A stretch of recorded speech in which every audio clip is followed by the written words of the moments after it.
الحمدللہ رب العالمین والصلاة والسلام علی سید المرسلین نبینا محمد وعلی آلہ وصحبہ اجمعین اما بعد۔ محترم معزز ساتھیوں، 11واں روزہ بھی آج ہم نے مکمل کر لیا، اور اصول ثلاثہ 3 بنیادی باتیں، اس میں سے پہلی بات من ربک، آپ کا رب کون؟ کیا مطلب اس کا؟ آپ کا رب کون کا مطلب کیا ہے؟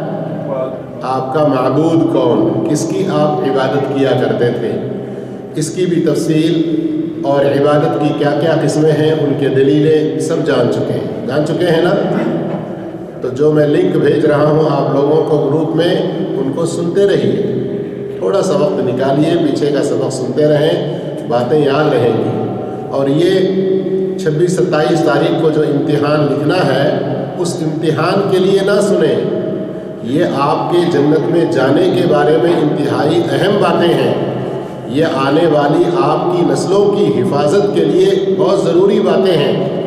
آج کل ریزرویشنز ختم کیے جا رہے ہیں تو گھبراتے ہیں سارے لوگ، اس سے کوئی بہت اتنا بڑا نقصان ہونے والا نہیں ہے، جتنا ہم اپنے آپ کو مسلمان سمجھنے کے بعد ہمارے قبروں کے سوال کے جواب کی تیاری اگر ہم نہ کریں تو جتنا بڑا نقصان ہے وہ بہت بڑا نقصان ہے۔ اس نقصان کو سمجھیں۔ اب ہم اس دین کی فکر نہ کریں، دین سیکھنے کی، اپنی آنے والی نسلوں کو سکھانے کی فکر نہ کریں، صرف ہماری نیشنلٹی، ہمارا راشن کارڈ اور ہمارا شناختی کارڈ اور ہماری آئیڈینٹی سب کچھ باقی رہے تو کب تک کے لیے؟ ایک دن تو دنیا چھوڑنا ہی چھوڑنا ہے۔ اس لیے میرے بھائیوں، اپنے ایمان، اپنے عقیدے، اپنے عبادات، ان سب چیزوں کو اچھی طرح دلائل کے ساتھ جاننے کی کوشش کرتے رہیں۔ اصول ثلاثہ 3 بنیادی باتوں میں پہلا سوال تھا من ربک، تیرا رب کون، اس کا مطلب ہے کہ تیرا معبود کون، کس کی تو عبادت کیا کرتا تھا۔ دوسرا سوال ہے ما دینک، دوسری بنیادی بات کیا ہے؟ آپ کا دین کیا ہے۔ تو اب معرفت دین الاسلام بالادلہ، اسلام کو، دین اسلام کو دلائل کے ساتھ جاننا۔ دین اسلام کو کیسا جاننا؟ دلیل کے ساتھ جاننا۔ آپ کیسے کر رہے ہیں، کیا کر رہے ہیں، کیوں کر رہے ہیں، پتہ نہیں، لوگوں کو دیکھا کرتے ہوئے کر لیا۔ یہ دین سیکھنا دلائل کے ساتھ ہوگا ایسا کہنے سے؟ نہیں۔ جس طرح سے اپنی روزی روٹی کے لیے تھوڑی بہت محنت کرتے ہیں، ہم 4 پیسے کمانے کے لیے پوری جدوجہد کئی گھنٹوں کی ڈیوٹیاں کرتے ہیں، اپنے قبر کے اس دوسرے سوال کے جواب کو سمجھنے کے لیے تھوڑا سا وقت نکالیں، تھوڑی سی محنت کریں، تھوڑے سے سبق یاد کریں، قرآن و حدیث کی دلیلوں کو تھوڑا سا پڑھنے کی، سمجھنے کی کوشش کریں۔ اب یہاں معرفت دین الاسلام بالادلہ، اسلام کو، دین اسلام کو اس کے دلائل کے ساتھ جاننا، یہ ہمارا 3 سوال میں سے دوسرے سوال کا سلسلہ شروع ہو رہا ہے۔ ابھی انشاءاللہ 7-8 دن یہ سبق چلتا رہے گا۔ اس میں سب سے پہلی بات جو بتا رہے ہیں امام محمد بن عبد الوہاب رحمہ اللہ، دین اسلام جو ہمیں جاننا ہے دلائل کے ساتھ، تو اس میں سب سے پہلی بات ایک اچھی طرح سے اس چیز کو جان لیں کہ اسلام کہتے کس کو ہے، اسلام کی تعریف، اس کا ڈیفینیشن کیا ہے۔ تو اب یہاں امام محمد بن عبد الوہاب رحمہ اللہ کی تعریف کو پہلے سمجھیں گے، پھر اس کے بعد 2 تقسیم ہیں اس میں، ایک عام اور ایک خاص، اس کو سمجھیں گے۔ فرماتے ہیں وَهُوَ الْإِسْتِسْلَامُ لِلَّهِ بِالتَّوْحِيدِ، توحید کے اقرار کے ساتھ اپنے آپ کو اللہ کے حوالے کر دینا۔ مجرموں کو دیکھیں، وہ کیا ہو جاتے ہیں؟ سرنڈر ہونا کہتے ہیں، ہے نا؟ کیا مطلب؟ اب تک میں اپنی جو کچھ منمانی کر رہا تھا وہ چھوڑ دیا، تمہارے قانون کے آگے میں اب ہاتھ جوڑ دیا۔ تو اسلام کا مطلب یہ ہے ہم اپنے پیدا کرنے والے حقیقی رب اللہ کے سامنے اپنے آپ کو پوری طرح سے حوالے کر دیں. ہم اپنے آپ کو اس کے حوالے کر دیں. کیوں؟ کہ وہی ہمیں پیدا کرنے والا، وہی روزی دینے والا، اس پوری کائنات کو چلانے والا، ہماری زندگی اور موت کا حقیقی مالک وہی ہے. تو ہم اپنے آپ کو اس کے حوالے کریں، اس کی فرما برداری اور اس کی اطاعت اور اس کے آگے سر جھکانا. اسی لیے دوسرا لفظ اس کی تعریف میں دوسری بات ہے، غور فرمائیں، وَالْإِنْقِيَادُ لَهُ بِالطَّاعَةِ، اور اس کی مکمل فرما برداری کرنا. اسلام کی تعریف کہہ رہے ہیں، اسلام کے ارکان نہیں کہہ رہے ہیں. ابھی ہم کیا کہہ رہے ہیں؟ اسلام کی تعریف. اس کے اندر 3 باتیں یاد رکھیں گے. آپ دیکھ رہے ہیں نا، یہاں پر اسکرین پر دیکھ رہے ہیں. اسلام کی تعریف میں 3 باتیں. پہلی بات کیا ہے؟ توحید کے اقرار کے ساتھ اپنے آپ کو اللہ کے حوالے کرنا. دوسرا ہے اس کی مکمل فرما برداری. مکمل فرما برداری کا کیا مطلب؟ اس میں 2 باتیں آتی ہیں. ایک، جو کچھ وہ حکم دے اسے بجا لانا، اطاعت کرنا، اور جس چیز سے روکے اس سے رک جانا. یہ دونوں چیزیں اطاعت میں داخل ہیں، فرما برداری میں داخل ہیں. عام طور پر فرما برداری یا اطاعت کہتے ہیں، عام طور پر ہمارے زبانوں میں لوگ کیا سمجھتے ہیں؟ جیسا بولے ویسا کرنا.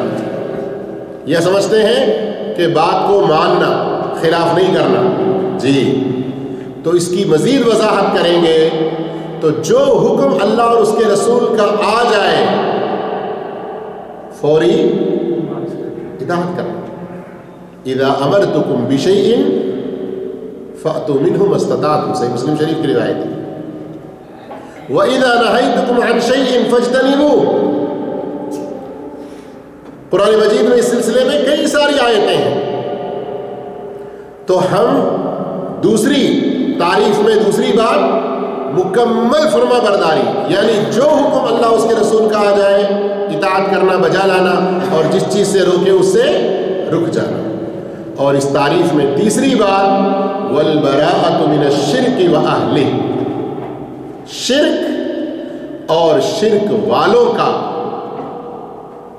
شرکیہ کاموں میں شرک اور شرک والوں سے براءت، ان سے بیزاری، ان سے نفرت. شرک اور شرک والوں سے شرکیہ کاموں میں بغض رکھنا، یہ بھی کیا ہے؟ ضروری ہے. اور اس چیز کو سمجھنے کے لیے اس سے پہلے بھی ہم غالباً تیسرے سبق میں ملت حنیفی، ملت ابراہیمی کیا ہے، اس کی تفصیل میں پڑھ چکے ہیں نا. ایک آیت، تم جن جن کی عبادت کر رہے ہو میں ان سب سے بری ہوں، بیزار ہوں. اور اگر آپ کو حوالہ چاہیے، یہ جو میں نے ابھی پڑھی سورہ زخرف کی آیت، لیکن سورۃ الممتحنہ آیت نمبر 4 دیکھ لیں آپ، بہت واضح ہے. قد كانت لكم اسوة حسنة في ابراہیم والذین آمنوا. تو یہ آیت اچھی طرح سے ذہن میں رکھ لیں، لیکن پھر نہ بھولیں کس چیز میں؟ شرکیہ کاموں میں. آپ کا اگر کوئی خونی رشتہ دار مشرک ہے، آپ کا رشتہ دار ہونے کے ناطے ایک انسانیت کے اعتبار سے جو حسن سلوک کرنا ہے کریں. ٹھیک ہے نا؟ اسی سورہ ممتحنہ کا حوالہ دیا تھا، لا ينهاكم الله عن الذين. لیکن شرکیہ کاموں میں آپ بالکل ان سے بری ہوں گے، بیزاری کا اعلان کریں گے، ان سے دور رہیں گے. شرک کی تعریف سمجھ میں آ گئی؟ توحید کے اقرار کے ساتھ اپنے آپ کو کس کے حوالے کرنا. اور دوسری اس کے اندر تعریف میں بات کیا آتی ہے؟ مکمل فرما برداری. تیسری بات کیا آتی ہے؟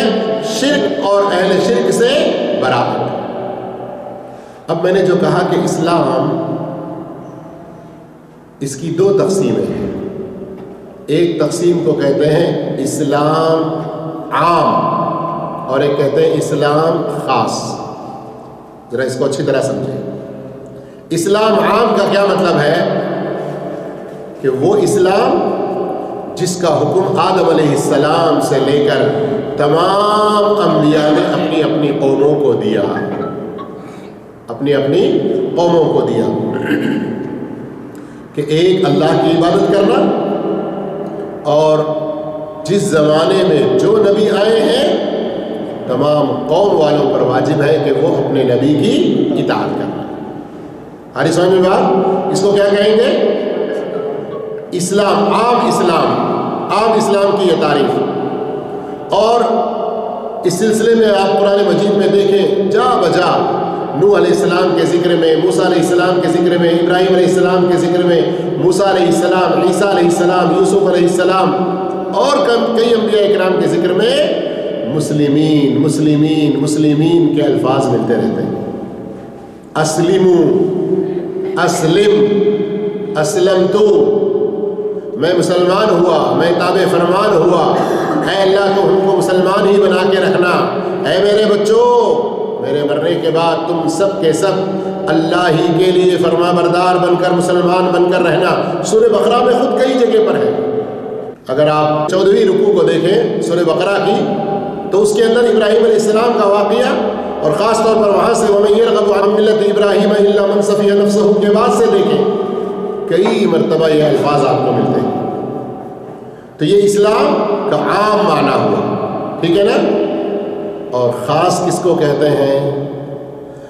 اب محمد الرسول اللہ صلی اللہ علیہ وسلم کے آنے کے بعد دنیا کے تمام انسانوں پر یہ فرض اور واجب ہے کہ محمد صلی اللہ علیہ وسلم پر اللہ نے انبیاء کے ساتھ بھیجے ہوئے جس اسلام کو مکمل کیا، صرف اسی اسلام کی پیروی کریں، اسی شریعت کی پیروی کریں. آئی سمجھ میں بات؟ اب اسلام کا خاص معنی کیا ہے؟ محمد صلی اللہ علیہ وسلم کی شریعت کو مان کر اس کے مطابق اپنی زندگی گزارنا. صحیح مسلم شریف کی حدیث ہے، اللہ کے رسول صلی اللہ علیہ وسلم فرماتے ہیں والذی نفس محمد بیدی، اس ذات کی قسم جس کے ہاتھ میں میری جان ہے، لا یسمع بی احد من هذه الامہ، میری امت کا کوئی بھی آدمی، اور یہاں امت سے مراد امت دعوت ہے، امت اجابت نہیں. کیا مطلب؟ سارے کافر لوگ مراد ہیں، صرف کلمہ پڑھے ہوئے مسلمان نہیں. اس لیے کہ محمد صلی اللہ علیہ وسلم کس کی طرف نبی ہیں؟ محبت، ادب و احترام سے ہم کہتے ہیں ہمارے نبی. ہندوؤں کے، یہودیوں کے، عیسائیوں کے نبی نہیں ہے. ہاں، یہ پوائنٹ یاد رکھنا ہے. ہم جو کہتے ہیں ہمارے نبی تو ہم محبت میں کہتے ہیں، لیکن آپ صلی اللہ علیہ وسلم یا ایھا النبی انا ارسلناک شاہدا ومبشرا ونذیرا وداعیا الی اللہ باذنہ وسراجا منیرا. اس کے علاوہ یا ایھا الناس انی رسول اللہ الیکم جمیعا، اور بھی کئی ساری آیتیں ہیں کہ آپ صلی اللہ علیہ وسلم ساری کائنات کے لیے رسول بنا کر اور آخری رسول بنا کر بھیجے گئے. تو اس حدیث کے اندر کیا ہے؟ اس ذات کی قسم جس کے ہاتھ میں میری جان ہے، اس امت کا کوئی بھی آدمی، چاہے یہودی ہو، نصرانی ہو یا کوئی اور بھی ہو، میرے بارے میں، میری رسالت اور میری بعثت کے بارے میں سنے ولم یؤمن بی، اور مجھ پر ایمان نہ لائے، الا کان من اصحاب النار، مجھے جس شریعت کے ساتھ بھیجا گیا اس کو نہ مانے، مجھے تسلیم نہ کرے، میری اطاعت و فرما برداری نہ کرے، تو وہ جہنمیوں میں سے ہو جائے گا. اب جو لوگ مان کر آپ کی خلاف ورزی کرتے ہیں تو کیا ڈائریکٹ جنت میں چلے جائیں گے؟ اللہ کے رسول کی اطاعت کی خلاف ورزی یہ ہمیں جہنم میں لے جائے گی. اس لیے ہم اس بات سے ہم بھی ڈرتے رہیں. تو اسلام کا عام معنی اور خاص معنی سمجھ میں آ گیا؟ سمجھے میرے بھائیوں؟ اسلام کا عام معنی ہے وہ اسلام جو اللہ نے تمام انبیاء کے ساتھ تمام انسانوں کے لیے بھیجا، اور خاص کیا ہے کہ اب قیامت تک سارے انسانوں کو محمد صلی اللہ علیہ وسلم کو ماننا ہے. کیا یہ کوئی نیا دین لے کر آئے ہیں؟ نہیں، سارے انبیاء کے ساتھ جو اسلام اللہ نے بھیجا اسی اسلام کو محمد صلی اللہ علیہ وسلم پر کیا کیا؟